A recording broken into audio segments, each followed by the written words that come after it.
acompañarnos aquí. Hoy contamos con un invitado de lujo, Edel Escalante, profesor de la Pucamaima, profesor de ética en la Pucamaima y también director de currículo, ¿verdad? No, formo parte del equipo de currículo. Del equipo de currículo del Ministerio de Educación. Encargado de Ciencias Sociales. Encargado de Ciencias Sociales. Así que estamos agradecidísimos de que él haya aceptado la invitación y esperamos, bueno, aprender algo, aprender con él hoy sobre este tema que a mí me parece tan interesante y veamos cuáles son todos los ejes transversales que vas a presentarnos para colocarnos en el horizonte de la ética y la democracia.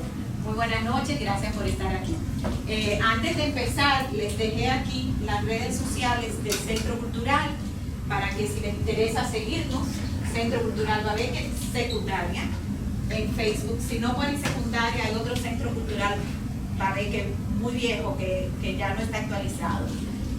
Centro Cultural BBQ en Instagram, Centro Cultural Babeque en YouTube, donde subimos todas las grabaciones de los eventos virtuales que hacemos y si Dios quiere, quizás podemos subir esta noche el que tenemos aquí, que están grabando aquí. Y nuestro correo centrocultural@secundariababeque.edu.do.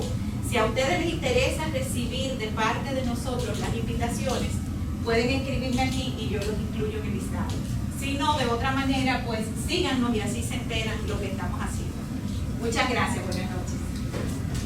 Hay una agüita aquí para lo que necesitamos. Voy a utilizar este espacio de aquí para poder compartir con ustedes algunas ideas que tengo preparadas para la noche de hoy.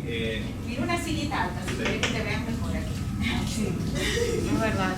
Lo que pasa es que me gusta apoyar acá, pero aquí me ves bien, ¿verdad? Sí, sí. Entonces, nada, yo he estructurado esto con, primeramente, saber qué cosa es la ética,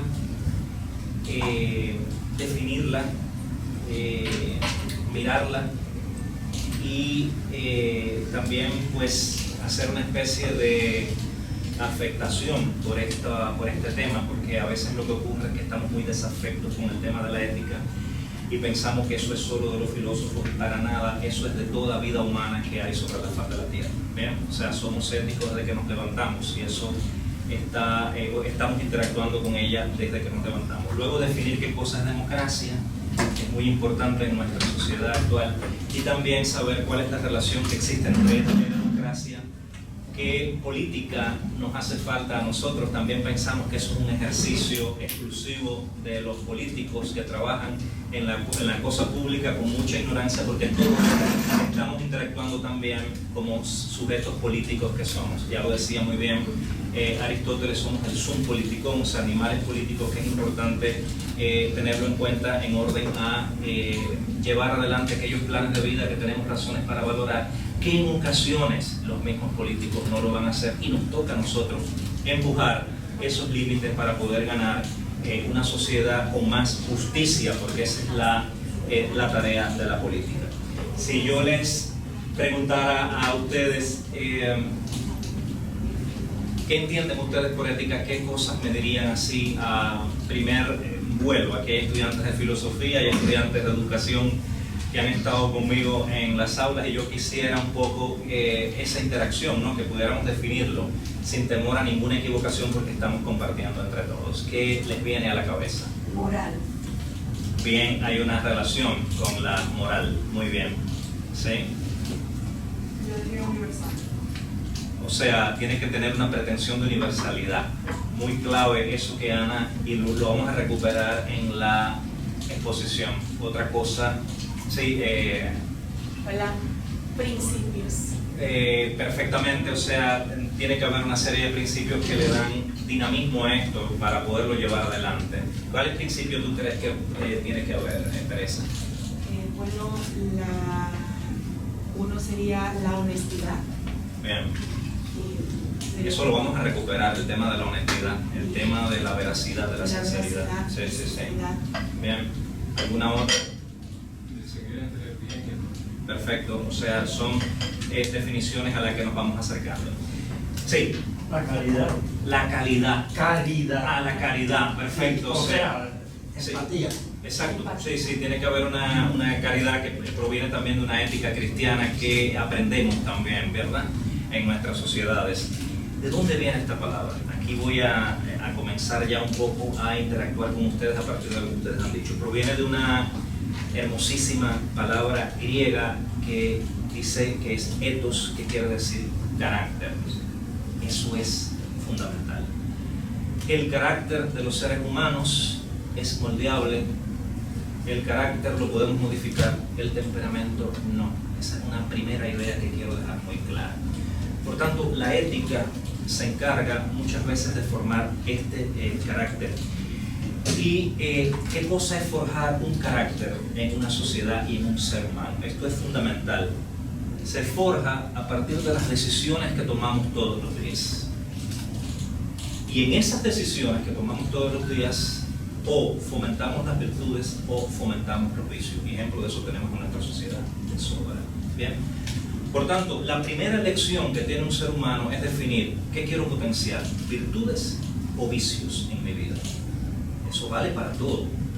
Para el maestro, vale para el padre de familia, vale para el hijo, vale para la madre, y esto es importante que aprendamos que la ética nos da esa capacidad de discernimiento entre varias posibilidades a elegir la más conveniente en orden a una excelencia del carácter o en orden a unos vicios. A mí siempre me llama la atención que esta sociedad tiene unos dichos de la sabiduría popular que son increíbles de la sociedad dominicana. Cuando yo trabajé en el barrio de los Guandules, las personas se desmoralizaban o se descaracterizaban diciendo eso. Las doñas decían, ese es un vicioso. Eso se escucha en la sociedad. Pues viene de aquí. O sea, esta sociedad tiene una sabiduría impresionante. O sea, las personas humildes a veces tienen ese tino de volver a rescatar este tipo de cuestiones para ponernos a nosotros en el quicio vital de lo que tenemos que tener en cuenta como sociedad. Algunos de ustedes han leído la Ilíada y han leído la Odisea, supongo, ¿verdad? Ustedes saben que la palabra es griega, ethos, que quiere decir carácter. Aristóteles entendía que los deportistas eran aquellos que lograban la excelencia porque hacían algo todos los días. Y en Ética Nicómaco él lo explica, como el arquero que intenta dar todos los días en el blanco, asimismo nosotros tenemos que adquirir las virtudes. Increíble cómo la vida práctica, esta gente la hace filosofía. Y luego San Pablo también en una de sus cartas dice, bueno, lograr la corona de Cristo es correr en la carrera, ¿verdad? O sea, fíjense cómo todo lo retoman de su realidad, ¿bien? Para poder entenderlo y para poder hacerlo asequible al pueblo. Bueno, en la Ilíada, Aquiles era el de los pies ligeros, era un excelente corredor. ¿Por qué? Porque había creado esas excelencias corriendo todos los días. Patroclo era excelente en la amistad. ¿Por qué? Porque había pues potenciado esa virtud de la amistad.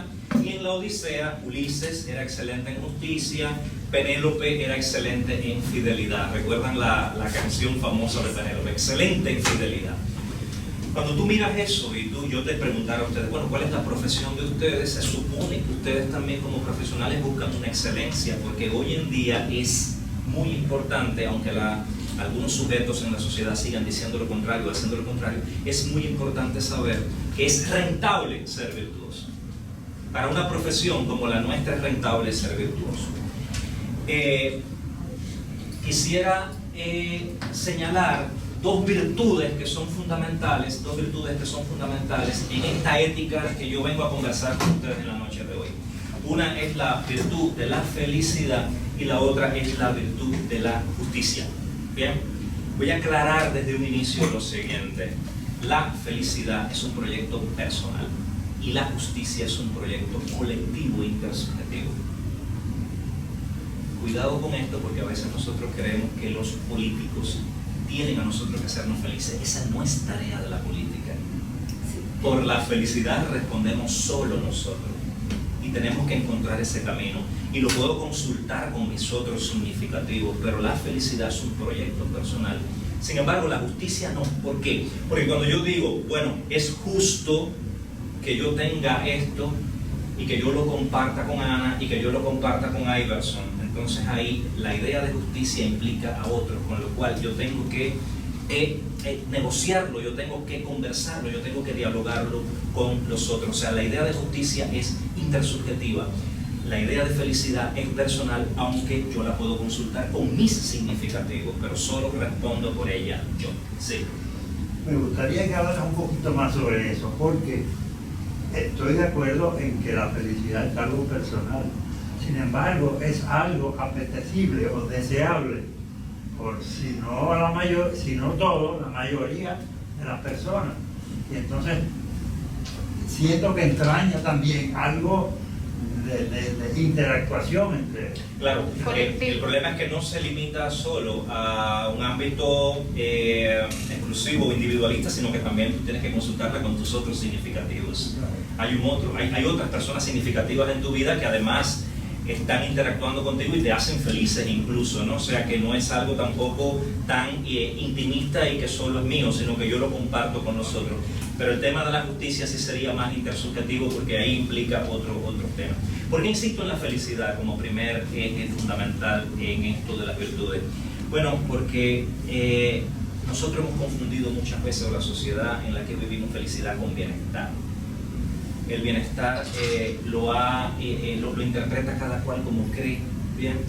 Y a veces el bienestar mío es injusto con Teresa, o es injusto con Iverson, o es injusto con Ana, y eso no es una buena idea de felicidad, ¿bien? Otra idea que tenemos es que la felicidad tiene que ver con nepotismo, o sea, con yo tratar de favorecer a un grupito personal. Otra idea de felicidad es con los miembros de mi equipo, o sea, yo solo tengo que luchar por esta gente, o con los mitos del desarrollismo que se dan en nuestra sociedad, que creemos que felicidad son la cantidad de puentes que tenemos o la cantidad de infraestructura, cuando lo que deberíamos potenciar en un estado de justicia es el desarrollo humano también. Bueno, a veces tenemos muchas escuelas, pero ¿cuál es la calidad, Teresa, de los docentes que tenemos en esa escuela tan bonita y con una infraestructura tan grande? Eso es una pregunta clave, porque es un tema de justicia. Bien, porque lo cierto es que una sociedad que no sea justa es inhumana, lo mismo que una institución que no es justa es inhumana. O sea, las instituciones tienen que ser justas y esto no es neutral. O sea, esto es para todas. Y no solo lo público, lo privado también tiene que ser justo, porque a veces señalamos mucho lo público, pero el problema es que a veces lo público no cambia porque lo privado anda igual o peor. Esto es fundamental que podamos mirarlo. Entonces, las instituciones tienen que crear esas bases de justicia indispensables para que las personas puedan proyectar la felicidad. De ahí la relación justicia-felicidad. O sea, la base de justicia en una sociedad tiene que estar creada porque tendremos personas más felices, porque tendremos a todas las personas con las posibilidades de desarrollar sus capacidades, y esto es fundamental. Bien, o sea, una idea de justicia clave es poder desarrollar las capacidades de los seres humanos, y esas capacidades la persona llega a ellas entendiendo que son planes de vida importantes que tiene razones para valorar. Pero hay gente que no tiene planes de vida porque ni siquiera tiene la oportunidad de pensar en esos planes de vida. Esto es clave que lo podamos entender. Bien, Teresa, yo creo que esto lo hemos hablado en los salones de clase y es clave, Iverson, que volvamos a recuperar esto. Cuando yo les decía a ustedes, bueno, esta es una oportunidad que tenemos de estudiar en esta universidad, con lo cual este plan de vida es fundamental, y luego no quedarse ahí, sino ver qué otras cosas puedo proyectar en mi vida, y esto es clave. Por tanto, insisto en la otra idea, que no están los políticos para darle felicidad a nadie. Esto es un error, esto es grave, y es una manipulación corrupta, porque a veces esto es lo que hacen, vender ideas de felicidad para ganar adeptos y para ganar votos, y esto me parece una total tema desvirtuado de lo que es la justicia y lo que es el bien común en la cosa pública. De lo que sí son responsables de ellos, de crear las bases de justicia para que los ciudadanos puedan desarrollar sus capacidades y puedan a consecuencia ser felices. Fíjense que no es lo otro, el paternalismo exacerbado o el populismo exacerbado de que te doy una funda o te doy una cubeta y eso te vende una idea de felicidad. No, eso es una plenitud ausente, una idea de plenitud ausente, con lo cual tenemos que eliminar eso de nuestra cabeza, porque a veces funcionamos así. Bueno, ¿y quién me va a dar a mí tal cosa? No, es que tenemos que trabajar por esto. Sí. Sí, claro que yo creo que la felicidad nos la venden como si fuera algo. Exacto. Como un objeto. Exacto. Y entonces buscamos la felicidad, eso es mentira. Lo que anhelamos y que llamamos yo estoy buscando la felicidad, no es cierto. Lo que estamos buscando es ser feliz. Es un estado de ánimo que te dé plenitud, como acaba de decir. Y por lo tanto, el único sitio donde la puedes encontrar es dentro de ti mismo. Por eso es que es algo completamente personal. Llevando adelante los planes de vida, exacto, que tengo razones para valorar, por eso es que nosotros tenemos que tener claro cuáles son esos planes de vida. Entonces tenemos que discernirlo, como bien dices. Pueden irme haciendo preguntas o dialogando, porque esto me encanta así como lo está haciendo usted, ¿no? Evidentemente la felicidad de una sociedad será posible no en base a un estado de bienestar. Hemos propagado eso del estado del bienestar. El estado del bienestar a veces se interpreta de manera muy particular y el bienestar mío puede ser injusto con el otro. Y ejemplos de políticos que han enfatizado mucho en su bienestar y nos han dejado vendidos tenemos de sobra en nuestra sociedad. Con lo cual tenemos que pensar que la tarea de la política es la justicia. Estoy siendo reiterativo, pero creo que es importante que lo sea en un tema crucial. Si salimos de aquí con la cabeza pensando que el estado de justicia es lo fundamental para la política, yo pienso que esta conversación ha tenido mucha afirmación, ¿no? Por tanto, en esta misma institución, que seamos capaces en la escuela, en el colegio, de fomentar aquellos mínimos de justicia por los cuales no podemos caer debajo sin caer en la inhumanidad, es fundamental. ¿Cuál es la tarea de la política? Bueno, la Declaración de los Derechos Humanos de 1948 es una idea de justicia fundamental para las sociedades. Bien, esos son los derechos sociales, civiles, políticos, económicos y culturales, de los cuales más adelante hablaré con más pertinencia para que podamos entender. Bien, hasta aquí felicidad y justicia, definiendo un poco los dos pilares de la ética. Voy a pasar ahora a conversar qué cosa es la democracia, cuál es su relación con la ética. Esta relación parte fundamentalmente de la teoría crítica de la Escuela de Frankfurt, porque la democracia, al ser una organización política, tiene que tener en cuenta entonces la justicia. Por tanto, la democracia es la idea de justicia que nosotros tenemos. Digo la idea de justicia porque es muy difícil definir qué cosa es la justicia. Eso es muy difícil. Lo dice Amartya Sen, y yo que soy seguidor de sus planteamientos lo creo así. Amartya Sen dice, tenemos que mirar la injusticia para tener alguna idea de a dónde queremos avanzar. Con lo cual lo que está queriendo decir es, tenemos que tener los sentidos agudizados, porque a veces tenemos la injusticia aquí y no la vemos como ciudadanos, como cristianos, ¿verdad? Por eso usted decía el tema de la caridad, el tema de la compasión, que es fundamental. Bueno, esto para la ética es crucial. Y ustedes lo saben también, los que son maestros, que tenemos esas situaciones en los salones de clase, pero además Iverson, Teresa, lo hemos vivido en carne propia, ustedes mismos, con lo cual eso les da un sentido de compasión que es fundamental, porque ahora son maestros, ¿no?, de escuela. Bien, bueno, esto es importantísimo, porque la crítica tradicional, ¿qué es lo que hace? Bueno, la crítica tradicional dice, esto está mal. No, pero la teoría crítica lo que hace es lo siguiente, dice, tenemos que hacer teoría crítica, dice Herbert Marcuse, en la Escuela de Frankfurt, para que la injusticia no tenga la última palabra. Eso es un presupuesto de la democracia fundamental. Perdón, repítelo, por favor. Sí. Tenemos que... Herbert Marcuse dice, tenemos que hacer teoría crítica, o sea, para la transformación, porque la injusticia no puede tener la última palabra. La injusticia no puede tener la última palabra en una sociedad. Y Theodor Adorno, también de la primera generación de la Escuela de Frankfurt, dice, para que lo que es y no debería ser. O sea, porque lo que es no debería ser. Y si ustedes se ponen a pensar cuántas cosas tenemos en nuestra sociedad que decimos, eso es así, sí, pero no debe ser, hay algo que tiene que cambiar. Yo pienso que esto es fundamental que lo podamos recuperar. Bueno, pensemos entonces, la ética, y ahora voy a decir una cosa bien contundente, Y creo que es fundamental que lo tengamos en cuenta. La ética es más que la democracia, porque la ética es el horizonte de la democracia. Con lo cual, cuidado con las ideas de democracia que tenemos en nuestra sociedad, porque a veces le falta la ética y no está la democracia en su quicio vital. Y cuidado con pensar también que la democracia está conquistada. Eso es un mito.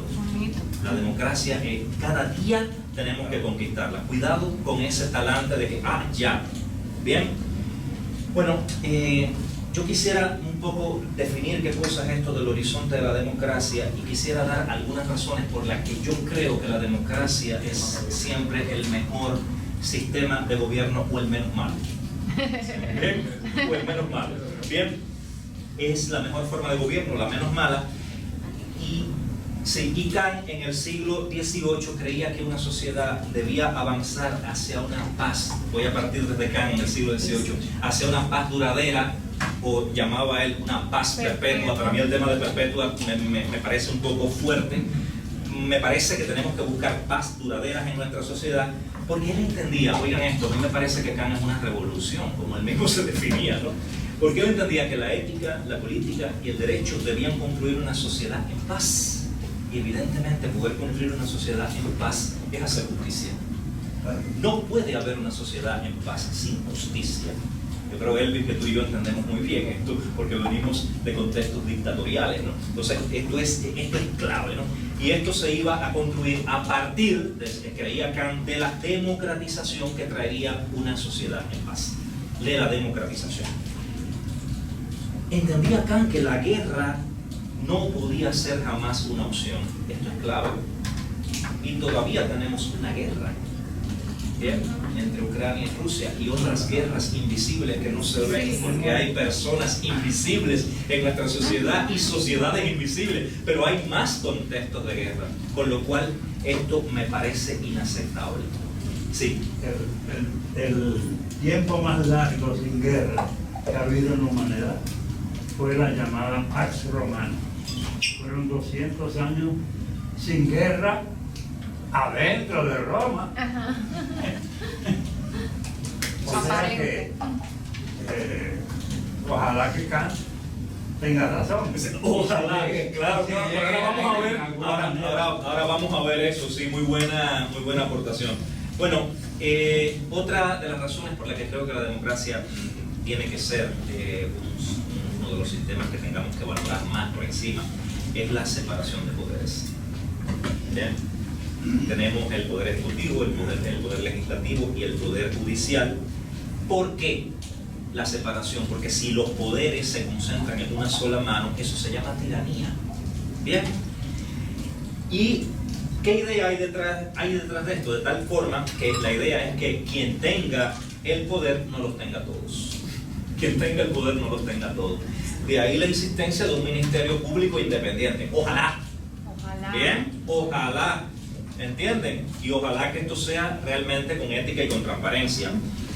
Piensa Kant que esto es, como usted decía, una idea de progreso que se iba a ir logrando. Sin embargo, en la primera mitad del siglo XX hay un retroceso en la idea de progreso, con dos escándalos que son los más graves, y los que dieron ética conmigo saben que yo siempre lo cito, que son las dos guerras mundiales. Eso nos hizo retroceder como historia de la humanidad, como mismo nos hace retroceder en la historia de la humanidad y en los derechos fundamentales esta guerra entre estos dos países y otras guerras, ¿no? Insisto. Bueno, las dos guerras fueron un enorme retroceso en la idea de la democracia, en la historia de la democracia. Y a partir de eso, como vimos nosotros, ¿qué suena? Es el aire. Eso me desconcentra totalmente. Sí, como vimos después de las dos guerras mundiales, hay una declaración de los derechos humanos de 1948 que consagra a la democracia como la mejor forma de gobierno, y se declara con el afán de construir una sociedad pacífica, reconociendo que unos derechos que son fundamentales para la vida de los seres humanos por el hecho de ser seres humanos, y se declara con la intención de seguir construyendo estas sociedades pacíficas con justicia. Otras razones para para seguir creyendo que la democracia es la mejor forma de gobierno, la menos mala. Son los totalitarismos, que son inaceptables, las dictaduras latinoamericanas, que son inaceptables, y la necesidad de tener sociedades estables, pacíficas. Bien, esto es fundamental. Luego, la democracia es el tipo de gobierno en el que los destinatarios, voy a enfatizar esta idea que es fundamental, los destinatarios de alguna manera se convierten en los autores de las leyes. Esto no es solo de los que legislan, es de nosotros también. Por eso la importancia de lo que han hecho algunos políticos, porque esa es otra, a veces decimos que ninguno de los políticos sirven, eso tampoco es verdad, eso es grave para la democracia. Hay políticos en su juicio vital. Tenemos un ejemplo clave en nuestra sociedad de participaciones que se han dado en espacios públicos para debatir leyes, para pensar juntos la política. Ahora, el tema es ¿qué usted cree de eso? ¿Qué opinión usted tiene de eso? Si usted es desafecto y dice, no, nada va a cambiar, ¿para qué voy a ir? Evidentemente, el primero que tiene que cambiar es usted en esa opinión. La democracia, tiene que hacernos a nosotros coautores de las leyes, porque de alguna manera estas leyes nos son dadas. Por tanto, al sernos dadas, tenemos que comprenderlas, tenemos que ver si realmente son justas, porque de momento se legisla algo injusto, y eso me parece una mala dimensión de la democracia. O sea, todos tenemos que estar atentos. Por eso el tema de las organizaciones que se han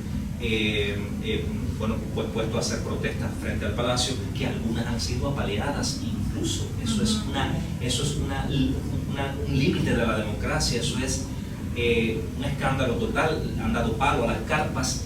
El otro día se prohíbe una cuestión cultural del país, que es el tema del gagá. Eso está fuera de todo derecho cultural. Entonces me parece que tenemos que tener en cuenta eso para poder denunciar, porque a veces la única manera de poder recuperar estos temas desde el quicio vital es la opinión pública. Es la opinión pública, hay que hacer opinión pública, no solo en las redes, hacer presencia también. Bien, pero esto nos ha ayudado muchísimo. En los años 70 a la democracia le pasa algo que es importante, y ahí lo decía usted. Vamos a ver si esta idea de Kant se cumple o no. En los años 70 se produce, sí. Por favor, yo estoy aquí como cualquier otro estudiante de 15 o 20 años. Así que por favor, retrocédenme 50 años. Todos estamos aprendiendo y todos aquí en una juventud eterna, ¿verdad? Que no le digan usted, que le digan Sí, tú. bien, perfecto. En los 70, Samuel Huntington mira, aquí hay una tercera ola de la democratización. En su libro lo está planteando, y parece que las democracias tradicionales siguen siendo democracias y se fortalecen, y algunos países se van sumando, como el sur de Europa, Portugal, España, Alemania, en el oriente, y este panorama luego cambia en el cambio de siglo. En los años 90 hay un retroceso entonces. Fíjense cómo la democracia va y viene. Bien, el tema de la democracia. ¿Qué pasa en los años 90? Los países pierden calidad democrática. Fíjense que estamos haciendo alusión a cosas que nos tocan a nosotros, y yo creo que muchos de los que estamos aquí lo hemos vivido. Los países pierden calidad democrática y los países emergentes van a tiranías. O sea, van a tiranías después de haber definido que la democracia es el mejor gobierno o el menos malo. Pues fíjense cómo podemos retroceder a tal punto de incluso por elecciones regulares elegir un tirano. Bien, van a tiranías, van a autocracia, y esto es una herida en algo que es fundamental para la democracia, en la autonomía de los seres humanos. Yo creo que Elvis está aquí, y discúlpame que te cite tanto, pero es fundamental. O sea, el tema de la autonomía para nosotros como sujetos políticos democráticos es fundamental. Cuando tú pierdes la autonomía, pues hay una mala dimensión de la democracia. O sea, vamos directo a la dictadura, a la autocracia. Porque la autonomía, ¿qué cosa es? Es la dimensión moral como capacidad de poder conducir tu propia vida. No es un bien la autonomía, es un hiperbién. Oigan esto, idea clave. Estoy citando a Charles Taylor, canadiense, que lo dice: la autonomía no es un bien, es un hiperbién. O sea, está más allá de los bienes, con lo cual a veces hacemos dejación de nuestra dignidad y de nuestra autonomía por algún bien. Esto me parece fundamental que lo miremos. Yo a veces veo en instituciones públicas gente que llega por favores políticos perdiendo la autonomía y la dignidad, que es un bien, por adquirir un bien. Esto es inaceptable. Esto es inaceptable. Esto tenemos que mirarlo, esto tenemos que repensarlo. Por tanto, hay una crisis, hay una deconsolidación de la democracia, como bien dice Zacaria, y Klaus Hofe dice, voy a definir la democracia, sigo definiendo la democracia. La democracia son sus instituciones. ¿Qué cosa es una institución? Esto, por ejemplo, es una institución. Va a ver que. Bien. Las instituciones son un acuerdo legítimo y estable, bien, para resolver un problema en la sociedad. Cuando hacemos dejación de esos acuerdos legítimos, bien, perdemos la institucionalidad. ¿Cómo se pierde la institucionalidad? Él dice algo que es clave, dice Klaus Hofe. Se pierde, 1, por la crisis de la representación, 2, porque las expectativas no se han cumplido, y 3, por el populismo, ¿verdad? Por el populismo. Bien, ¿por qué sucede esto? Bueno, sucede esto por unas razones fundamentales, y las voy a enumerar todas y luego pues podemos irlo profundizando. Hemos entendido la tradición de manera muy limitada, de tal forma que tenemos experiencias tales como elecciones regulares, pero hemos perdido libertades. Cuidado con esto, una idea clave. Hemos perdido libertades sociales, hemos perdido libertades políticas. Por ejemplo, una sociedad puede tener elecciones regulares, pero una limitada libertad de expresión. Una limitada libertad de expresión. Y aclaro, por eso es que la democracia tiene que ser vigilada. Todos los días tenemos que estar muy pendientes de ella. Y también podemos perder libertad de reunión y libertad de asociación. ¿Bien? Y eso lo hemos tenido en el panorama. Y eso es inaceptable. Y tenemos que de una vez hacernos eco de esa herida en las libertades. Bien. Segunda idea, cuidado con entender la democracia solo con elecciones regulares. Cuidado con esa idea, con entenderla solo como elecciones regulares y relegar a un sistema electoral la democracia. Eso es una técnica de la democracia, pero no es la democracia en su totalidad. Con lo cual, si nosotros tenemos elecciones regulares y no nos ponemos a hacer la democracia todo, porque no es solo tarea de los políticos, estamos perdiendo cuotas de democracia fundamentales para nuestra sociedad y probablemente lo vamos a lamentar. Por tanto, la democracia se van depauperando, se van erosionando. Los medios de comunicación, por ejemplo, se alinean a una determinada línea. Cuidado, bien, te dicen lo que tienes que escribir y lo que no, bien. Y estas cosas socavan tanto la democracia que un día podemos terminar en una tiranía. Bien, así, de poquito a poquito. Segundo tema fundamental, tenemos desafección hacia la política. Creemos que la política no tiene nada que aportar, ni aportarnos. Bien. Por tanto, la gente entiende que los políticos son un problema más que tenemos en la democracia. Hay una crisis de representación y se ha perdido la confianza en votar por el menos malo, e incluso podemos llegar a votar por el que más daño puede hacer a la sociedad. Bien, esto es clave. Una cuestión clave para esto es entender que los políticos tienen que ser facilitadores del bien común, pero también hay que invitar a los políticos a que no colonicen excesivamente los medios. A veces colonizan excesivamente los medios. Y los políticos no son solo los que tienen que aparecer en los medios. Hay mucha gente haciendo la democracia y haciendo la vida de un país, como médicos, profesores y otros ciudadanos, y esto es importante. Otro tema es la corrupción. La corrupción que se ha definido, y lo voy a decir así, en épocas pasadas, como uso privado del poder público. Y yo les digo a ustedes, esa definición tiene un problema. ¿Cuál es? Una pregunta que les lanzo. Uso privado del poder público. ¿Cuál es el problema que tiene eso actualmente? bueno, está en el nombre, o sea, privado y público, o sea, no van de la mano. Poquito, tienes la idea por ahí. ¿Qué problema comporta esa definición? La corrupción es el uso privado del poder público. Sí. Yo entiendo que cuando tú tienes un poder, el que sea, público o privado, y lo utilizas de forma inequitativa, o sea, donde no hay equidad, donde se favorece más la solución de un conflicto porque este grupo me favorece a mí, pero este otro conflicto simplemente yo lo silencio. O sea, ahí hay corrupción. Exacto, entonces no solamente de lo público, sino también de lo privado. Esa es la clave. Entonces, esta definición se tuvo que cambiar luego. No solamente es el uso privado del poder público, sino el uso privado del poder, cualquiera que sea. ¿Bien? Otro tema de corrupción es la incompetencia que tienen algunos de nuestros ciudadanos que están en lo público y en lo privado. ¿Bien? Recuérdense que definimos instituciones, ¿cómo la definimos? Como todo acuerdo legítimo y estable para resolver un problema de la sociedad. Hay veces que usted llega a una institución pública y usted sale, te entra con un problema y sale con 5, porque no están resolviendo los problemas y viene el peloteo y la burocracia. No, eso te lo tiene que resolver fulana y fulana te lo va a resolver si tú le compras una Coca-Cola, y eso es delicadísimo porque realmente perdemos la institucionalidad. Y luego la incompetencia, que es grave.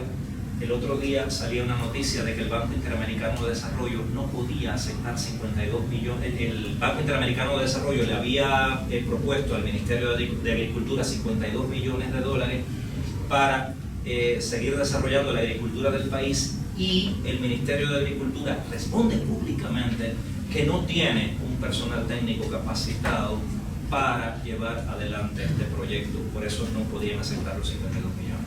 Pero si tú no tienes el personal técnico para elaborar esta propuesta técnica, ¿a quién tenemos allí? Eso se llama poner la carreta por delante de los caballos. Entonces, esto O sea, es grave. una planificación. Sí, porque exacto. sí. Esto es grave. Evidentemente, estas corrupciones que enfrentamos, no es solo un problema que enfrentamos en instituciones públicas, sino en instituciones privadas, y es importante no perderlo de vista, porque a veces tenemos que también llamarnos la atención en cualquier contexto. Otro problema de la democracia es que las expectativas no se han cumplido. La gente tenía una esperanza, no se han cumplido. Lo que se declaró una posibilidad de igualdad resulta que no, que somos más desiguales a medida que ha pasado el tiempo. Y no hay una democracia, no es posible una democracia con desigualdad. Es importante saber que también tiene una idea de igualdad. Fíjense que no estoy hablando de equidad, porque hay alumnos que me dicen a veces, alumnos Iverson, no tú, pero he tenido alumnos que me han dicho, profe, pues yo hablo de equidad. No, hay que hablar de igualdad. Cuidado. ¿Bien? ¿Bien? ¿Sí? Esto es fundamental. El derecho a la educación es un derecho de igualdad. Bien. Otra cosa es después la equidad dentro de la educación, cuando tú tienes que ir mirando, bueno, qué necesita cada cual para que desarrolle sus planes de vida, pero es igual para todo el mundo tiene acceso a esto, se supone. Bien, esto es fundamental que lo sepamos. Pero es importante saber que la democracia es una organización política, insisto, que no está para darte felicidad. Si estás buscando esto, una doctrina de salvación, estás equivocado. No es una doctrina de salvación. Con lo cual, lo que tenemos que buscar como seres políticos es las bases de justicia para que cada persona pueda llevar adelante sus planes de vida. Por último, en el tema de la democracia hay otro fenómeno que ha dado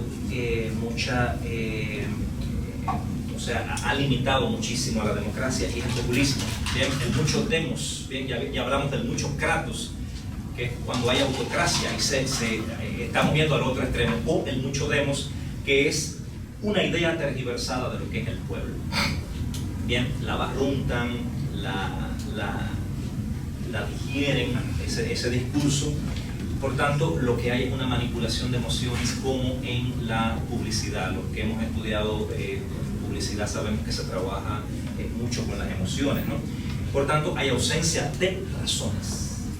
el populismo busca que no razones, sino que moverte por emoción. Un ministro que come con los niños, Sí. ¿verdad? Que se viste igual que los niños, ejemplo de eso tenemos, pero Sí. bien, que va a la jornada escolar extendida y se tira con ellos en el piso, pero después tú tienes que preguntar, bueno, ¿y cuál es la política de desarrollo del Ministerio de Educación, por ejemplo? ¿Cuál es la gestión? Exacto, la gestión, cuál es la formación de los docentes para que eso también pueda llevarse adelante, ¿no? Por tanto, definir un pueblo en base a una polarización también antagónica es una tarea del populismo entre los que son pueblo y los que no lo son. Y ejemplo de eso tenemos aquí. Yo soy dominicano, aquel es el haitiano o aquel es el venezolano. El otro no legítimo. Yo sí soy legítimo. Y son esquemas terribles que polarizan una sociedad. Y si hay un acuerdo actual es que los sociólogos dicen tenemos sociedades y el mundo está polarizado totalmente. Esto es grave.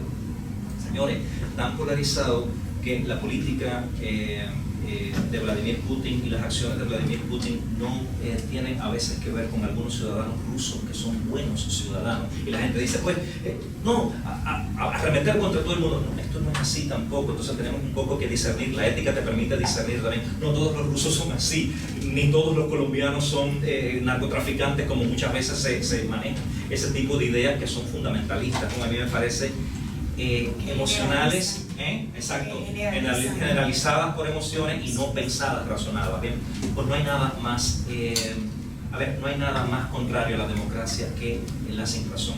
Bien, y este tema de las emociones a veces lo que buscan es ello. Se excluye al otro como condición de mi propia identidad, y yo creo que es una identidad que no se ha construido bien, porque la identidad democrática tiene que ser porosa, donde todos tengamos un lugar donde acomodar nuestras diferencias. Todos tenemos que tener lugar. Bien. ¿Qué política nos haría falta? ¿Qué política nos haría falta mirando este panorama? Recapitulo, la ética es el horizonte, por tanto, dice lo que debería ser, recupera los valores que debe tener una sociedad, una institución, el mundo, y la política es esa idea de justicia que nos orienta, o sea, es la posibilidad de hacerlo, con lo cual la política busca estos medios para poder llevar a cabo esto que la ética delinea en el horizonte. Insisto, la tarea de la política no es hacerte feliz, el deber de la política es hacer justicia. Bien, poner las bases en la sociedad para que las personas puedan llevar adelante esos planes de vida, porque no puede ser que tengamos personas con muchas posibilidades y otras con ninguna posibilidad, y eso todavía lo tenemos en la sociedad. Los políticos son facilitadores del bien común, con lo cual estoy dando una idea de política. Son facilitadores del bien común, no deliveries de felicidad. Bien, no repartidores de felicidad. Esto no puede ser. Es un servicio público, bien, que pues están realmente todos los días haciéndolo, y esto es fundamental, empujar esos límites de la política. Con lo cual, cuando tú ves una persona que pone una ambulancia con la cara de un político, esa persona no cree en lo público, ¿bien? O un político que reparte fundas, un político que reparte cubetas con su cara. Esto es una mala dimensión de la democracia, y no es ficción lo que estoy hablando. Esto lo vemos a cada rato en la historia de nuestra sociedad. Por tanto, ¿qué sería la democracia en medio de esta política que estamos nosotros conversando acá? La caracterización más popular que se da de la democracia, ¿cuál es? Es el gobierno del pueblo, por el pueblo y para el pueblo. O sea, la pregunta aquí sería, ¿qué estamos entendiendo por pueblo? ¿Qué cosa es el pueblo? ¿Qué entendemos nosotros por pueblo? Y aquí voy a entrar en una dimensión crítica, sirviéndome de un comentario de John Dewey en un libro que él titula, creo que, de lo público y sus problemas. Hemos entendido que tenemos que llegar a ser una mayoría en la democracia, ¿verdad? Bien. Y a veces decimos, bueno, la opinión de la mayoría. Vamos a votar toda la mayoría, vamos a votar, ¿bien? Y John Dewey dice, la regla de la mayoría, como regla de la mayoría, es tan estúpida como sus críticos le acusan de ser. Fuerte, ¿verdad? Porque hemos pensado siempre que es la mayoría que tenemos que votar, pero John Dewey dice, la regla de la mayoría, estoy citando a John Dewey, como regla de la mayoría es tan estúpida como sus críticos le acusan de serlo, pero nunca es solo el gobierno de la mayoría, dice él. Como un político práctico, Samuel Tilden dijo hace un tiempo, el medio por el que una mayoría llega a serlo es lo más importante. ¿Cómo llegamos a ser una mayoría? ¿Cómo llegamos? Y ahí es donde se cuece la arepa, como decimos aquí, ¿verdad? Debates, dice él, antecedentes, modificación de perspectivas para tener en cuenta las opiniones de las minorías, porque a veces son cierto grupito el que decide por todos y las minorías no son tenidas en cuenta. Minorías excluidas en el seno de nuestra sociedad. Eso lo hemos conversado mucho, Ana, ¿verdad? Minorías. Él dice, no, ¿cómo las minorías se integran a ese diálogo? Bien. La relativa satisfacción que se les da a las últimas por tener la oportunidad de tener éxito en convertirse en mayoría en la siguiente oportunidad. La necesidad esencial es, en otras palabras, la mejora de los métodos y condiciones del debate, la discusión y la persuasión. ¿Cómo llegamos a ser una mayoría? Dice él. No es la regla de la mayoría por se, sino cómo llegamos a constituirnos una mayoría. Bien. ¿Qué cosa entonces sería ese pueblo que estamos nosotros intentando formar? Hay tres dimensiones por las cuales se forma un pueblo. Bien, estamos casi acabando, no se me asusten, estamos casi acabando. Existe una dimensión agregativa, existe una dimensión emotiva y existe una dimensión comunicativa. Bien, hay dos dimensiones por las que se forma un pueblo. Puede ser que en nuestra sociedad tengamos presentes las tres dimensiones. Y el tema es cuál queremos potenciar. Ahora, cuando yo les describo a ustedes cómo son estas dimensiones, ustedes me dicen, bueno, queremos potenciar tal. La dimensión agregativa, a la hora de formar esa mayoría, es que agregamos los intereses de las personas en la sociedad y esa mayoría se forma por agregación de intereses, pero pasa que este pueblo no lo constituye un grupo de personas relacionadas entre sí, sino que cada cual va con su proyecto. Eso lo veo yo cada día en la institución donde trabajo. Cada cual va con su proyecto de manera atomizada y no tenemos una idea de pueblo común, proyecto común. Un proyecto común. Y el proyecto común es la justicia. Y la justicia se alcanza desde la Declaración de los Derechos Humanos, que son esas libertades que hemos estado hablando. Por tanto, no hay vínculos. Puede ser que el interés mío coincida con el de Ana, puede ser que el interés de Ana y mío coincida con el de Iverson, pero difiere entonces del de Cecil, difiere entonces del de Alejandro. Entonces ahí tenemos ya una serie de individuos atomizados que no han coincidido en un proyecto común. Puede ser que fortuitamente por agregación de intereses lleguemos a algún vínculo, pero el problema es que no hay comunicación entre algunos de los individuos en esta sociedad, por tanto no se puede constituir un proyecto común.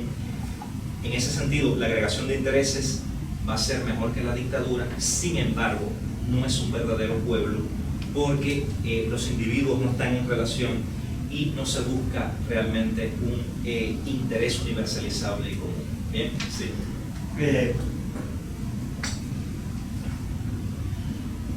Trato de dar un mensaje a los más jóvenes de este grupo. Creo que una vez no era perfecto, era muy rutinario. Se trataba de agregar a las personas, los políticos, a través de proyectos de gobierno. ¿Okay? Y cada partido, cada político decía, si yo salgo presidente, voy a hacer esto y aquello. Había una especie de plan, digamos. Y era eso, esos objetivos los que hacían que se agregaran o no personas a ese proyecto. Hasta eso hemos perdido, muchachos. Ya van a las elecciones y el que saque más fotografías y brinde más, ese es el que gana. Sin plan de gobierno. Ya no existen, pero ustedes han oído hablar de algún plan de gobierno ahora. No hay. Entonces, ni siquiera esa dimensión que tan criticada funcionó una vez aquí y ya ni siquiera eso funciona. Listo. Muy bien. Entonces nos hace un poco pensar, ¿no? ¿Tú tienes algún país en este momento que tú dirías está llevando una democracia, Sí. modelo o lo más Al militar, cercano a una digamos. verdadera democracia, algún ejemplo? No, la democracia realmente es una conquista de todos los días. No tenemos modelos así que podamos decir, mira, esto es el non plus ultra, ¿no? Sino yo creo que realmente, bueno, todos los países del mundo tienen que seguirse moralizando en este tema. O sea, lo que tenemos actualmente es una deconsolidación de la democracia. Y realmente tenemos que seguir profundizando. Claro, cada contexto es cada contexto y ahí tendríamos que ver cuáles son los problemas de cada uno de nuestros países. Pero sí entiendo que conversar también los de acá y ir mirando también, como bien pregunta Cecil, cuáles son otras oportunidades que tenemos de mirar y replicar las mejores acciones contextualizadas, evidentemente porque Dominicana es otro país y otra realidad, pero sí es importante ir comprendiendo esto, ¿no? Yo creo que, bueno, la dimensión agregativa ya usted lo veía, bueno, falla el proyecto común de la sociedad, y en la dimensión emotiva, como ya he dicho anteriormente, que es la segunda dimensión que quiero conversar, hay una retórica muy mala, que es mirar qué piensan y qué siente la gente para poder manipular a las personas por las emociones. Eso es clave. Eso se estudia incluso en la publicidad. Hay un anuncio, por ejemplo, de Café Santo Domingo que, como se sabe también que la sociedad dominicana es una sociedad también que ha migrado mucha gente, el Café Santo Domingo se vale en la publicidad de reunir a las personas en torno al café, cuando sabemos que no es tan fácil reunirnos por diferentes razones que tenemos en este momento. O sea, la publicidad digiere estos discursos muy bien digeridos, ¿no? Y eso estudia ahora la neurolingüística, sobre eso, a ver Sí, cómo sí. llegarle a la gente de diferentes maneras. Listo. O sea, Entonces, evidentemente... Que cada quien oiga lo que quiere oír. Evidentemente esto que estoy conversando con ustedes es para poderlos manipular y también llevarlos a su terreno, llevárselos a su terreno. Se hace un esquema simple de amigo a enemigo también en esta dimensión emotiva y se ponen unos a favor y otros en contra, y esto provoca una polarización en la sociedad, con lo cual falla el proyecto común también. Porque si yo me veo que pues yo soy de acá y Iverson no es un sujeto legítimo para mí, esto es una sociedad que no puede avanzar con un proyecto común de esta manera. Esta emoción y esta polarización que hace simplificar la vida política. Claro. Y esto es una mala dimensión de la democracia porque no se entiende un pueblo de esta manera. Estos discursos se digieren de muchas maneras. Por ejemplo, hay una vuelta al mito. ¿Te acuerdas como dábamos nosotros en filosofía el paso del mito al logos, verdad? Bueno, hay una vuelta del logos al mitos, Sí, de nuevo. claro. Bien, al mito. Y el mito tiene que ser unificador. Bien, tiene que ser unificador. ¿Cómo se hace esto? Yo estoy con los de abajo. Yo vengo de la base. Evidentemente, otra de las cuestiones, bueno, pues vender ese sueño. Y lo que se trata es de construir un pueblo, pero en realidad lo que se hace es dar un nombre a una plenitud ausente. ¿Bien? De tal forma que ya no es el paso del mito al logos, sino la vuelta del logos al mito, y ese mito lo que hace es eliminar las razones intersubjetivas que le hemos dado de justicia, de igualdad, de dignidad, y son eliminadas, ¿verdad?, por las emociones. Evidentemente no hay nada más contrario a la democracia que eliminar las razones. Y otro de los elementos es que hay un componente afectivo sin el cual estas formaciones discursivas serían ininteligibles. O sea, trabajan con nuestras emociones y esto es fundamental. Bien. La democracia, ¿por qué digo esto? A mí me parece esto fundamental porque tenemos estos discursos todavía en el seno de nuestra sociedad. Tenemos bien hacer lo que nunca se ha hecho, o la idea del cambio, pero ¿cuál es el cambio en realidad? O sea, tenemos que ir pensando estas cosas, porque la ética lo que provoca es el discernimiento, es buscar las razones para tener más democracia y no menos. Los problemas de la democracia no los vamos a resolver con menos democracia, sino con más. No los vamos a resolver con la desafección política. ¿A qué voy a participar si nada va a cambiar? Claro que sí. ¿Ven? Luego tenemos la tercera idea de cómo se forma un pueblo, que es la dimensión comunicativa, que sería una democracia comunicativa. A mi modo de ver, las personas se saben en relación. Las personas se saben en relación y nos reconocemos porque hay otro que nos ha reconocido de antemano. Ese yo soy yo porque hay otro que me ha dicho tú. Martin Buber trabaja mucho esto, el filósofo Martin Buber, que a mí me encanta. Hay una cantante que a mí me fascina, que es Natalia Lafourcade, que dice algo que a mí me encanta, que es: yo te llevo dentro hasta la raíz y por más que crezcas vas a estar ahí. Esta cantante mexicana da al traste con lo que sería siempre esa oportunidad del reconocimiento del otro. Bueno, lo que trata de encontrar esta dimensión comunicativa es el reconocimiento del otro. Yo soy persona porque hay otro que me ha hecho persona en relación. Yo soy persona porque hay un maestro que me ha cautivado y me ha hecho persona. Todos tenemos esa relación con maestros que nos han aportado vida, pero además hay estudiantes que le han aportado al maestro, y así vamos haciendo ese tejido importante en la sociedad. Por tanto, el pueblo es un conjunto de personas que se saben vinculadas con proyectos comunes, con mínimos de justicia por debajo de los cuales no podemos caer, sino que tenemos que llevarlos a cabo. Y evidentemente, para poder llevar adelante estos mínimos de justicia, tenemos que ser un pueblo unificado. No podemos ser un pueblo atomizado ni un pueblo manipulado por emociones como las dos dimensiones anteriores. ¿Cuáles son esos proyectos comunes? Los voy a citar con mucha puntualidad, porque a mí me parece que es importante que vuelva a insistir que la dimensión de la justicia es la dimensión de la política y de la ciudad, y no en cuestiones de felicidad. Y Rawls lo decía, John Rawls lo decía con mucha pertinencia. Él decía: tiene que ocuparse la política de diseñar lo justo dentro de las sociedades y no bosquejar modelos de vida buena ni modelos de vida feliz. Eso no es tarea de la política.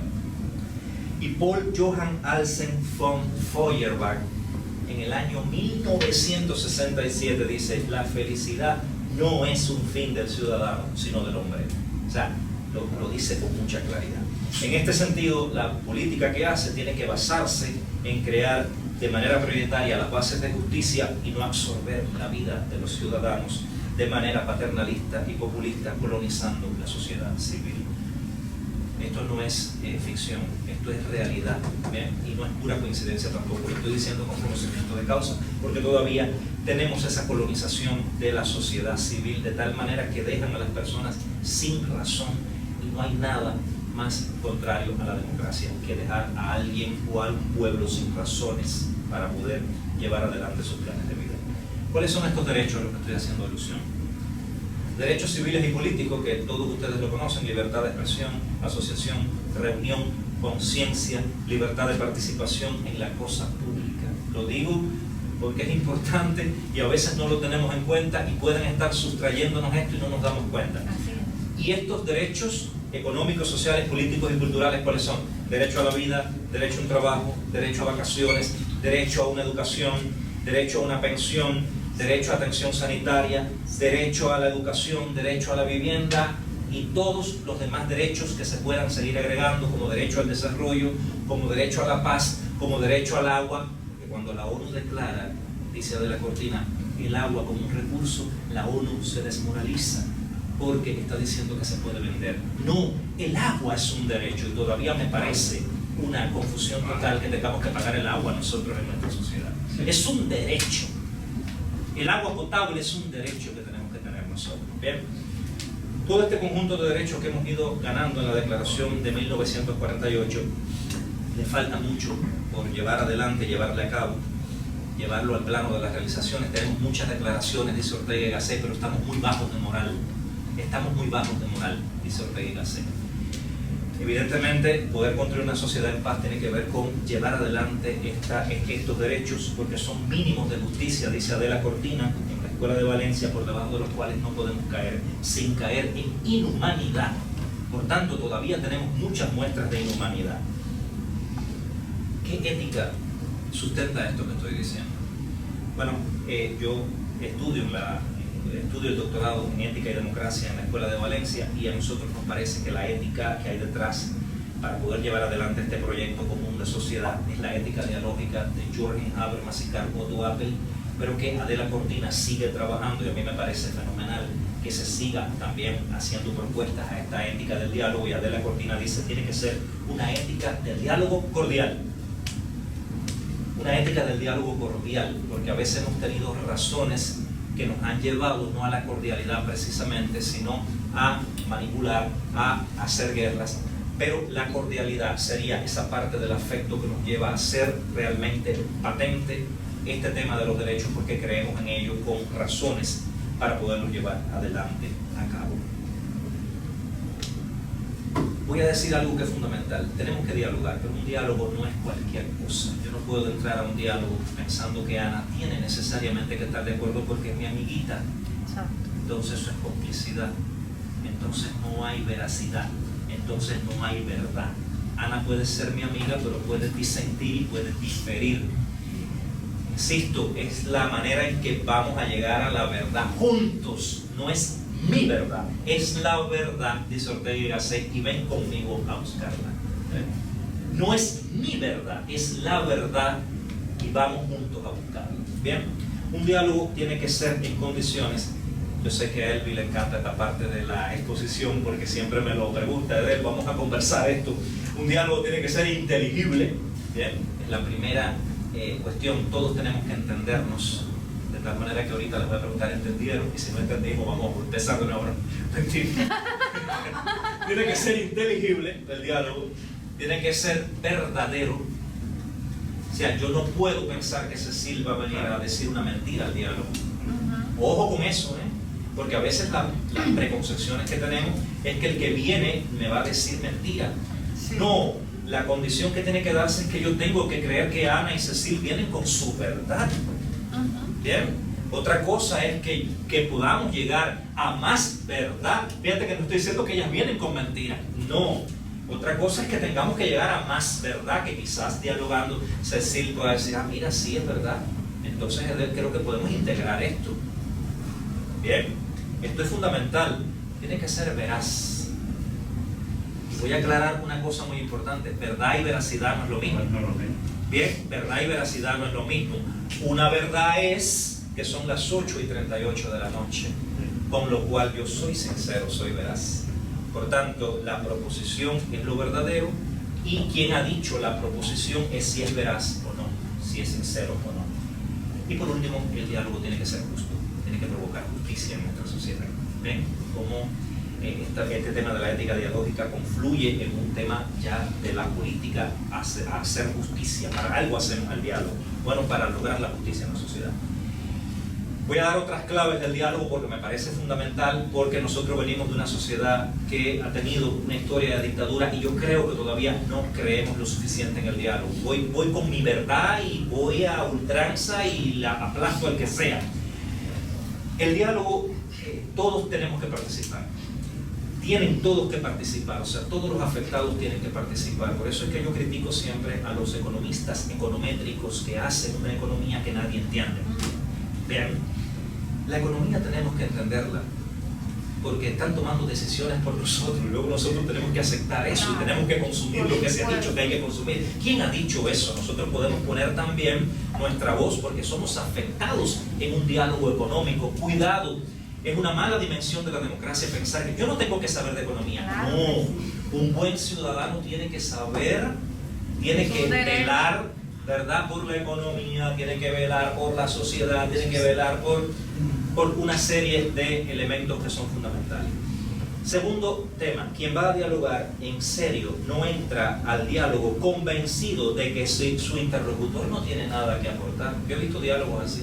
La gente llega convencida de lo que él dice es lo que es. Y te lo dicen incluso, ¿no? No, es que esto es así porque sí. Yo tenía un alumno en Pucamay, Iverson, creo que fue en tu clase que me dijo. Yo me quedé sorprendido una vez que yo, en el tema de Trujillo, dije una fecha, corregí a una profesora y la profesora me dijo, eso es así porque lo digo yo, porque soy la profesora y ya está. Esto es grave.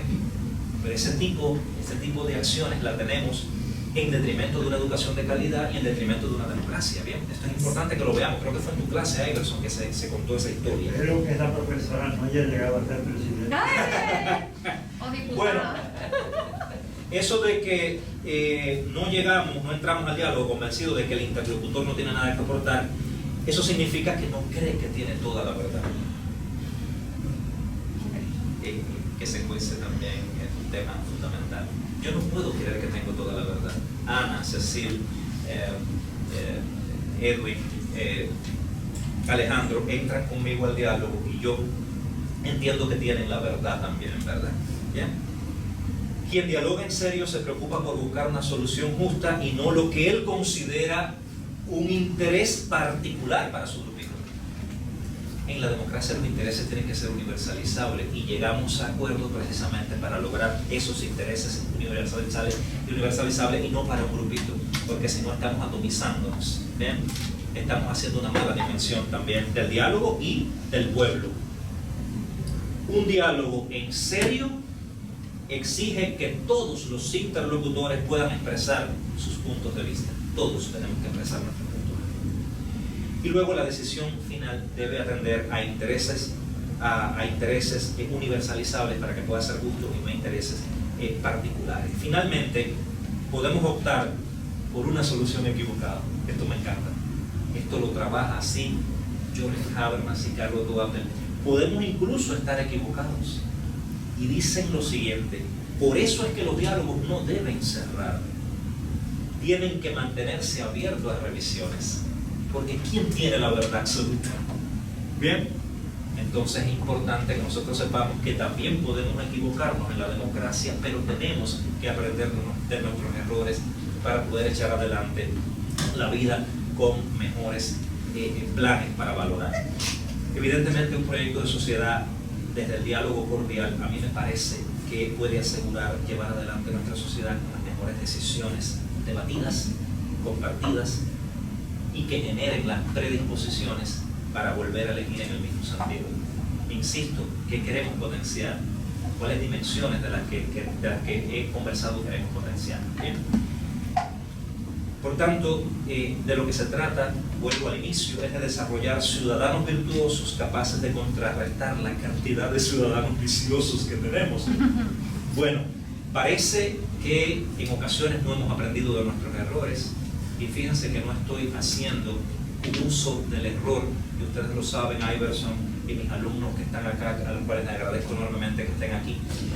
Ustedes saben que el error es pedagógico también. El error enseña, porque por algo llega, tiene una lógica, por algo llegamos ahí. Bueno, lo importante es cómo manejamos este error, qué aprendemos de él, porque yo creo que el pasado y el presente nos están dando una información acerca de un futuro que puede ser mejor con razones intersubjetivas. Me encantaba una frase de Kant, una frase de Kant que dice: la razón es la facultad intersubjetiva en la que todos tenemos voz. Me parece que este hombre da unas claves fenomenales. Bueno, tenemos que tener razón, pero también tenemos que tener algo que nos ha faltado: corazón y compasión. Por eso es que se proponen este tipo de diálogos inteligibles, bien, verdaderos, veraces y justos. Muchas gracias.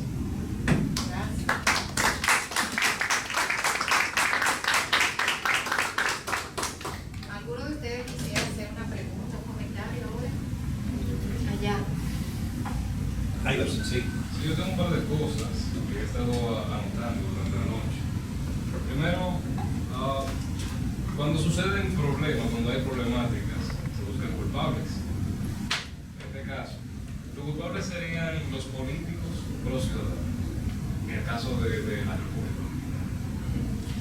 Bueno, hay que mirar cada caso, pero yo pienso que las responsabilidades, como bien hemos podido mirar en un pueblo que queremos construir con un proyecto común, si el proyecto es común y no le hemos dejado el proyecto a ellos, porque eso es otra de las cosas que pasan, o sea, creemos que son ellos lo que... No, nosotros tenemos que llevar adelante eso, porque tenemos que participar. Yo pienso que tenemos una responsabilidad compartida en la ciudad, una responsabilidad compartida. Eso está perfecto, totalmente de acuerdo, pero aquí Cuando se comparten responsabilidades, las personas que tienen dichas responsabilidades deben de ser competentes para llevar a cabo de manera correcta esas responsabilidades. Eso es clave. Básico. Nosotros vivimos en una sociedad preciosa donde las personas generalmente, por generalizar, no son competentes. Los ciudadanos tienden a ser poco críticos, por eso son conformistas. Por eso existen de lo que se hablaba ahorita, de los discursos de el cambio, Ajá, sí. de- El emotivismo, sí. por eso los ciudadanos son emotivos, por eso se les pueden convencer y tratar con esa facilidad. Como no son críticos, no buscan razones, no dicen, ok, el cambio, ¿cuál cambio? No se hacen ese tipo de preguntas. Otra cosa. Yo creo, Iverson, que tengo que puntualizar algo que tú has dicho que es fundamental. Ante eso, ¿qué podríamos hacer? Esa es una clave, es importantísima. Bueno, tú sabes muy bien que tenemos decisiones tanto en lo público como en lo privado que juegan con la autocracia, ¿no? Esto es así porque lo digo yo, porque soy el profesor. Sin embargo, yo siempre he insistido, y se los decía a ustedes en clase, que hay que hacer opinión pública. ¿Bien? Opinión pública. Y hay que argumentar con razones, porque lo que es no necesariamente tiene que ser. ¿Bien? Es el problema, que no importan las razones en el contexto en el que estamos.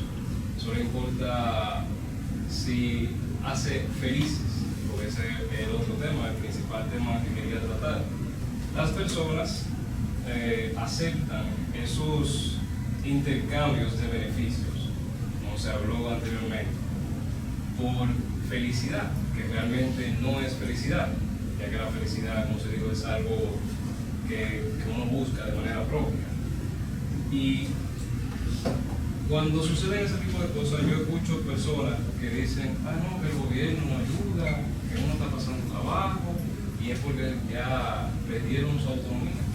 ¿Y qué pasa? Que eso ya ha sucedido con una gran parte de la población, digo yo. Sí, aquí evidentemente por eso me sigue pareciendo que uno de los proyectos fundamentales es educar a la ciudadanía. El otro día me decía un amigo,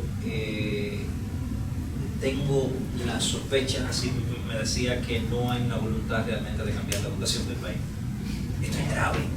Esto me parecía fatal, ¿no? Porque claro, es una manera también de manipular nuestro contexto, ¿no? Eso me parece fuerte, sobre todo porque yo trabajo en el ámbito y tú lo sabes, ¿no? Y me desvivo porque estas cosas puedan ser una realidad. Pero a veces, bueno, pues sentimos que es una bomba de tiempo. Entonces yo creo que un proyecto fundamental sería educar a la ciudadanía para que recupere la autonomía, ¿no? Para que pueda formarse en esto, ¿no? Eso es clave porque es un tema de la democracia fundamental. Pero se empieza porque los ciudadanos les importa ser educados, ¿no? Sí, sí. Bueno, ahí hay una frase que es terrible, ¿no? Fuerte, ¿no? Si no estás prevenido ante los medios de comunicación, te harán amar al opresor y a odiar al oprimido. Yo pienso que a veces el tema del oprimido, incluso podemos tener educaciones bancarias que fomentan el oprimido. O sea, esto es así como lo digo yo. O sea, el estudiante no tiene oportunidad ni tiene capacidad crítica para hacer un señalamiento. Yo me he equivocado como profesor y he sabido reconocerlo. No soy un modelo tampoco, tú lo sabes. He tenido también que reconocer debilidades y cómo puedo cada día pensarme como un mejor profesor. Yo creo que ahí es donde está la clave, ¿no? De poder dejar de ser un opresor y un oprimido, pero a la vez el opresor se convierte en oprimido. Esto es una lógica importantísima, ¿no? Porque quien dice ese tipo de cosas es un oprimido increíble. De hecho es opresor porque ha sido de antemano oprimido, ¿no? Cuidado, ¿sí? Una respuesta a Iverson y a todos los demás para que no estén tan desesperanzados. En nuestro país el 4% del presupuesto está destinado a la educación. Es una nimiedad, un ridículo, por no decir un horror. ¿Okay? Y sin embargo, todos ustedes saben que fue el pueblo dominicano el que exigió y obligó a los políticos dominicanos a que subieran del 2 al 4%. Es cierto, nuestro pueblo es ignorante. Opera por emotividad. Pero cuando ve que hay algo que conviene al pueblo, se une hay un Se une, ustedes. Pero eso es más reciente. Sí, hay una idea más reciente. Es más reciente eso, de que la gente, de que el pueblo está más consciente de su poder cuando se une. Yo que soy optimista y veo el vaso medio lleno y no casi vaciándose, sí, antes quizás habían otros valores que impulsaron a esta sociedad inclusive a dar la vida por esos valores. Ya eso ha ido tomando otros carices, pero esa lucha por el 4% me da a mí toda la esperanza de ver de que sí hay motivos y hay situaciones que una idea clave unida a esa conquista que usted ha dicho. Conquistamos el tema del 4%, pero no vigilamos el 4%. Tema de la democracia. No podemos ser reactivos, señores, a tener el problema encima para pensar que debimos haber sido éticos. O el tema de Van Inter, por ejemplo, que lo tuvimos en esta sociedad. Bien, si hubiéramos sido un poquito más éticos nos hubiera ido mejor. No. A ver, ya tienes el error, ahora vamos a pensar qué podemos hacer a partir de esto, pero el problema es que seguimos cayendo en los mismos errores de antaño. Entonces, yo pienso que el tema de la conquista del 4%, señores, se han gastado 3 trillones de pesos. 3 trillones. Bien, si esto no se fundamenta bien, si esto no se explica bien, es un escándalo no solo nacional, es internacional. Y estamos mirando a ver qué ha pasado. Bien, yo creo que en publicidad se ha gastado enormemente el 4%, porque además esto ha dado para mucho. Bien, se ha financiado de todo. Entonces yo creo también que ahí tendríamos que mirar. Yo en gestiones pasadas no entendía cómo podíamos estar celebrando en hoteles 5 estrellas el Día del Maestro y no había dinero para una capacitación docente. Eso es inaceptable. Eso es inaceptable. Eso es inaceptable. Entonces yo creo que ahí tenemos que repensarnos para de cara al futuro, desde este presente y desde el pasado. Sí. Sí. Cuando usted, yendo un poquito detrás, cuando usted hablaba de pueblo, cuando empezó la definición de democracia, que quería decir gobernar para el pueblo, por el pueblo. Ajá. Yo me quedo pensando si pueblo en este caso es lo mismo que nación. O sea, un pueblo construye una nación. O sea, pero ¿qué es lo que nosotros nos está pasando? Digo, yo no soy experta ni en filosofía, ni de nada. Yo estudié administración, pero yo veo que nosotros hemos perdido mucho identidad. O sea, nosotros, los temas que nos hacen uno, que nos hacen iguales, que estamos en lo mismo, todo el mundo, pensando y queriendo lo mismo. Esas cosas se han ido diluyendo. Cuando usted volvió a mencionar ahorita el asunto de que esto es un asunto que se logra con la educación, yo lo veo muy claro, porque ahora mismo aquí los colegios, no voy a decir todo, pero aquí estamos celebrando fiestas, tradiciones, costumbres que no tienen nada que ver con la dominicanidad. Y sin embargo, esos son colegios con su matrícula en nuestro país, lleno de dominicanos, formando muchachos para el mundo, pero no sé si para la República Dominicana. Entonces, la responsabilidad es muy grande con el tema de encontrar elementos que nos ayuden a construir nuestra identidad. Exacto, una identidad que también tiene que ser porosa. Una identidad porosa, como la defino yo, bueno, multicultural, pero sin perder también las raíces de nuestra propia esencia, ¿no? O sea, tiene que ser dialógica, el tema de la dialogicidad. Hay 3 ejes por los que una identidad discurre. El primero es el tema moral, ¿no? Entre todos los espacios que existen en la Tierra se te ha otorgado uno. Vean, hay un tema de identidad moral. Otro tema es la identidad personal e histórica, ¿bien? O sea, yo soy un sujeto con una historia que tengo que conocerla, que tengo que pensarla, y esto es fundamental para la identidad. Y el último eje es que la identidad tiene que basarse también en un reconocimiento, ¿bien? En un reconocimiento. Yo soy yo porque hay otro que me ha nombrado, hay otro que me ha humanizado, con lo cual yo no elaboro mi identidad en el aislamiento, porque hay una dimensión. Hay un eje de la identidad, el personal histórico, que dice lo siguiente: Cada cual tiene que realmente pensar su identidad, entender cómo puede acomodar su diferencia en medio de esta sociedad que tiene múltiples caminos, pero eso no lo elaboras tampoco en el aislamiento. Es importante saber, por ejemplo, que Ana y yo somos amigos. Bueno, Ana aporta identidad a mi vida. Identidades colectivas. Exactamente, identidades colectivas, en el reconocimiento, esto que estamos también trabajando. Yo creo que es fundamental pensar nuestra identidad, como bien usted dice, porque es un tema clave de la democracia también. O sea, ¿qué identidad estamos creando? ¿Identidades asesinas? Porque hay identidades asesinas o identidades porosas donde todos tenemos un lugar en esta tierra para poder habitar. ¿Bien? Sí. Cuando usted comenzó a disertar, que hablaba, por ejemplo, de las virtudes y los vicios, cuando la señora dice que nosotros hemos perdido mucho como pueblo, yo recuerdo que en esa identidad colectiva dominicana siempre había una frase común y era: pobres pero honrados. A mi casa no entra el ladrón, a mi casa no entra el vicioso. Entonces, ¿qué pasa?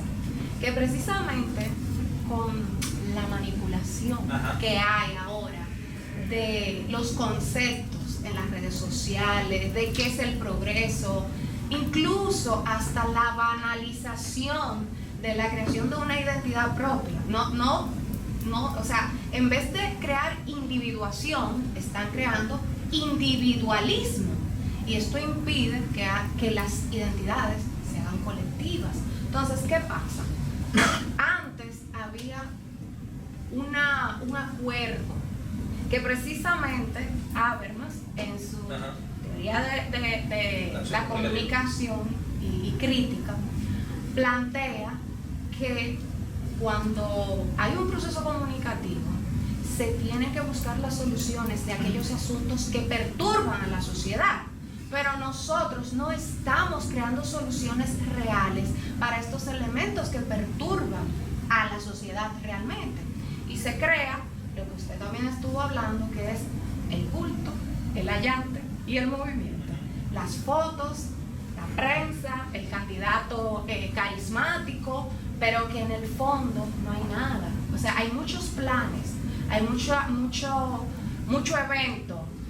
Y todo eso, y lo mismo que usted decía, o sea, ¿cómo es posible que se hagan eventos de lujo y para lo fundamental, para la raíz, para las sustancias, entonces no aparezcan los recursos? Por eso yo entiendo que el llamado a estar vigilantes para construir cada día la democracia es quizás la mejor conclusión, y desde todas las visiones, desde la visión de la psicología social, desde la visión de la educación, desde la visión de la ética, de la filosofía. O sea, el compromiso es individual, pero a la vez es una creación de identidad colectiva. Exacto. Es lo que yo entiendo. Exacto. Es una solidez, es un tema de solidaridad incluso. O sea, la ética que promueve la solidaridad, esto viene de una palabra en latín que es sólido. La solidaridad no es esa cuestión meliflua de que, ay, tú eres mi amigo. No, es sólido. ¿Cuáles son los sólidos de nuestra sociedad? Yo creo que está por ahí, en una identidad colectiva que se sabe como un proyecto común que lo lleva adelante, con lo cual no puede ser desafecta a la política y tiene que participar. Es una exigencia porque tiene que mantenerse vigilante. Insisto en esto porque una vez yo dije, pero ¿cómo es posible, escandalizado en una clase, con un profesor en Valencia, cómo es posible esto con los políticos? Y me dicen, cálmate, porque esa no es la lógica de los políticos. Tú estás hablando de otra lógica. O sea, me mandó como a situarme en tiempo y espacio. Y esto es fundamental que lo sepamos, ¿no? ¿Qué terreno estamos pisando? Porque cuando sabemos qué terreno estamos pisando, ponemos nuestras razones en un quicio vital. ¿Bien? Edel, escuchándote, hay 3 puntos de luz que a mí me llegan, ¿no? Porque todo este tema puede resultar muy a lo exterior, pero sin duda alguna es un movimiento también interior. De hecho, creo que empieza por un movimiento interior. O sea, puedo tener una mejor República Dominicana cuando yo, como persona y como profesional, sea mejor. Porque es el único movimiento que va a ser ético todo el cambio, ¿no? 3 puntos de luz. El primero es que se necesita más de la ética y más del filosofar. ¿En cuanto a qué? En cuanto a lo que es la democracia versus gobiernos participativos. O sea, hasta dónde realmente vivimos en sociedad democrática o en sociedades donde lo que tenemos es un gobierno participativo. Es interesante porque la Constitución, por ejemplo, de los Estados Unidos, que es el prototipo después para todo el resto del continente, no menciona la palabra democracia, nunca.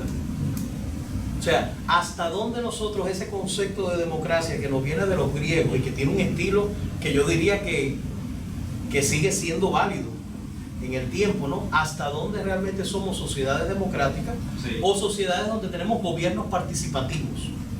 Eso es como un primer elemento, ¿no? Un segundo elemento sería, para mí en lo personal, reafirmarme como libertario. Yo soy muy de la corriente. En el continente está Gloria Álvarez, ¿no? Y el tema de ser libertario, ¿no?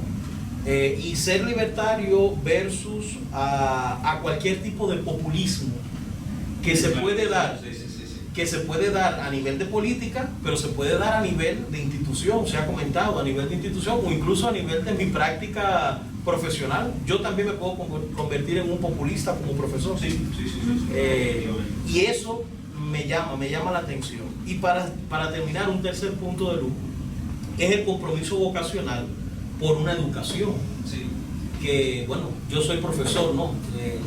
Cada vez más me gusta menos llamarme profesor y más acompañante, acompañar procesos en los que la otra persona se humaniza y crece a su ritmo y yo acompaño ese proceso. Exacto. Son como tres puntos que con todo lo que has planteado a mí ahora me ha tocado. Darte las gracias. Yo quiero entender el concepto libertario. El concepto libertario es un concepto como muy moderno que defiende todas las libertades porque incluso podemos entender que las libertades o pretendemos a veces encasillar las libertades. Eres libre pero de aquí hasta aquí nada más. Eres libre pero con esto no juegues, con esto no lo toques, este punto, ¿no? Yo creo que tenemos que educarnos y educar para la libertad en todos los sentidos, ¿no? Y va muy al contraste con el populismo, porque al final el populista te va a presentar hasta el discurso de la libertad, pero te lo va a limitar, ¿no? Tú eres libre nada más que para esto otro déjamelo a mí, esto otro yo lo decido, yo soy el adulto, yo soy el responsable, yo soy el ser libertario en cuanto a la política, ¿no? Es decir, el gobierno no tiene que estar dándome nada. El gobierno en todo caso tendrá que evaluar cómo todos tenemos las mismas posibilidades o oportunidades. Pero no me tienes que dar una tarjeta, no tienes que darme una tarjetita solidaria o ponerme una escuela, no. Hay modelos que en el mundo se ven, ¿no? Hay lugares donde, por ejemplo, los padres no reciben una escuela pública, sino que los padres reciben una tarjeta, un crédito, y tú con ese crédito te presentas a la escuela que tú entiendas que tú vas a aprender. Claro, cuando tú tienes una sociedad organizada así, los colegios privados le interesa tener muchos chicos con ese sistema de ayuda porque tienen un pago real, ¿no? Si no seguimos con esa doble, ¿no? Privado versus público, público versus privado. Entonces, hace unos días estaba escuchando en un programa de radio que decían que veían como una solución al problema de la educación el que todo el que sea funcionario público se vea obligado a poner a sus hijos en una escuela pública. A ver si no van a sentir la necesidad de mejorar la educación pública. Porque ningún hijo de funcionario va a la escuela pública. Lo que pasa es que en los países las escuelas públicas son mejores que las escuelas privadas. Sí, pasa. Entonces, el que un funcionario no ponga a sus hijos en la escuela pública nadie... es un reconocimiento de las deficiencias que tiene la educación pública, que ellos no consideran que es digna para sus hijos. Ahora, yo siento que entonces cabe lo que decía, ¿cómo se llama usted? Sara, y enfatizabas tú. Esto es lo nuestro.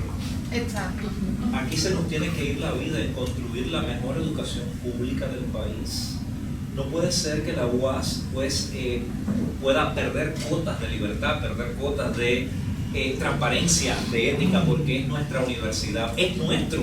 Ahora, si seguimos en la pugna entre lo público y lo privado, porque yo tengo acceso a lo privado, pues evidentemente no estamos en una idea alineada de pueblo en un proyecto común. Con el tema de la libertad que Elvin enfatizaba, y quiero dejar una cuestión muy interesante. Adela Cortina siempre dice esto que es fundamental: no es de buenos ciudadanos dejarse domesticar. Bien, la esclavitud no puede ser nunca una opción, con lo cual muchas veces estamos colonizados, como bien decías tú, en nuestro pensamiento y funcionamos como el oprimido programado que habíamos visto. Y otro elemento fundamental es que evidentemente la libertad sí tenemos que ponerle algunos límites. Qué curioso, pero la libertad tiene algunos límites, porque evidentemente este tema de la libertad no puede que yo tenga tanta libertad que te pueda hacer daño a ti. Eso es una mala dimensión de la libertad, con lo cual ahí tenemos que pensar qué estamos entendiendo por libertad. Pero es fundamental lo que tú dices, porque yo creo que tú vas por la cuestión de la liberación del ser humano, la liberación, y esto es clave en una sociedad. O sea, cómo desde el salón de clase, que yo sé, porque te conozco y porque desde niño caminamos las calles cubanas, tú y yo, yo sé que ahí se te va la vida. O sea, cómo desarrollar sujetos autónomos, porque la educación es fundamental para este tema de la democracia. Y este tema de la libertad sigue siendo... Incluso con el tema de la libertad, sí. Cuando yo desde mi libertad me encuentro contigo, esos límites van surgiendo de manera espontánea. O sea, sí, yo voy reconociendo que tú, vamos a decirlo, eres persona sagrada, claro. Eres tierra sagrada. Yo entonces voy entendiendo que mi libertad termina donde empieza la tuya. Pero no lo tengo porque alguien me lo pone, sino porque yo en mi caminar voy descubriendo que tú eres una persona como lo soy yo. Exacto. Entonces, allí cambia todo el universo, cambia todo. Y esto que estás diciendo, fíjate que lo voy a agarrar ahí antes que se me vaya. Esto que estás diciendo de la libertad, por ejemplo, nuestra relación de amistad, es lo mismo que tiene que pasar cuando tenemos que ser coautores de las leyes. El hecho de vivirlo y de llevarlo a cabo es porque de alguna manera somos coautores de esas leyes. No podemos desconocer las leyes de nuestro país, señores. Perdemos la democracia. Así es. Yo digo más, yo digo que uno de los grandes problemas que tenemos en nuestro país es que no hay participación del ciudadano. Se le niega la participación del ciudadano en cualquier tipo de actividad.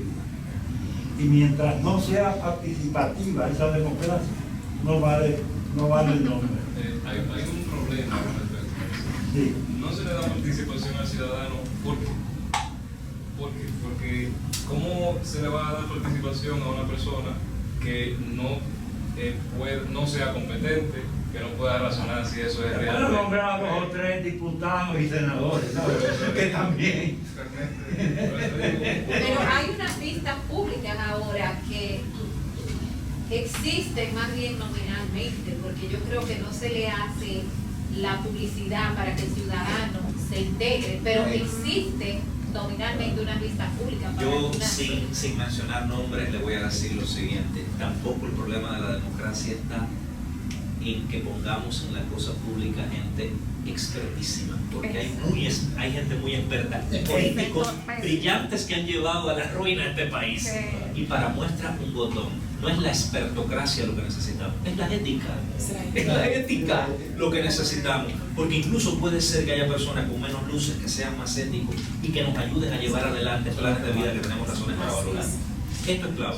La ética, señores, yo insisto en esto, para mí es fundamental y yo creo que es la mejor decisión que he tomado en mi vida, estudiar ética, porque creo que podría ser el horizonte para poder tener una sociedad como hemos dicho que queremos, a menos que seamos cosméticos, a menos que realmente queramos pues nosotros llevar adelante un plan de vida haciendo daño a los otros, que no me parece una buena dimensión ni de la vida, ni de la democracia, ni de la política.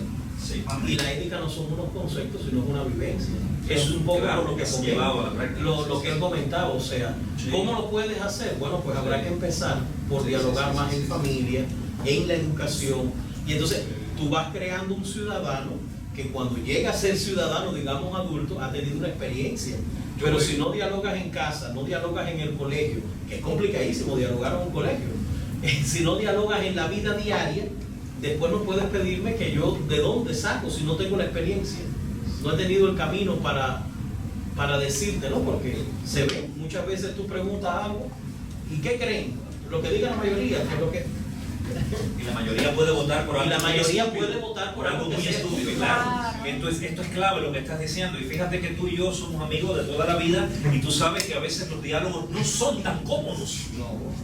¿Verdad? Sin embargo, nunca hemos renunciado a la capacidad del diálogo porque ahí hemos construido una identidad. Y porque hemos tenido gente que ha sido significativa que nos ha enseñado a Que nos ha dialogar. enseñado esto, ¿no? Porque también, a ver, no solo somos pensantes, también somos animales. Claro. Racionales pero animales. Entonces, si no tenemos gente que en la historia concreta nos ayuda a que lo racional ocupe el lugar principal, pues lo animal ocupa el lugar principal. Exacto, exacto. Jóvenes, gracias por Gracias, Cecilia, por la invitación. Muchísimas gracias, pero espero que no sea La última, ¿no? la última, es solo la primera. Muchísimas gracias a todos ustedes. Para los que entraron un poquito tarde, aquí están las redes sociales del Centro Cultural. Síganos, por favor, para que se integren a muchas otras actividades. Muchísimas gracias. Gracias, Gracias, gracias. Interesantísimo, de verdad. Ya pasamos.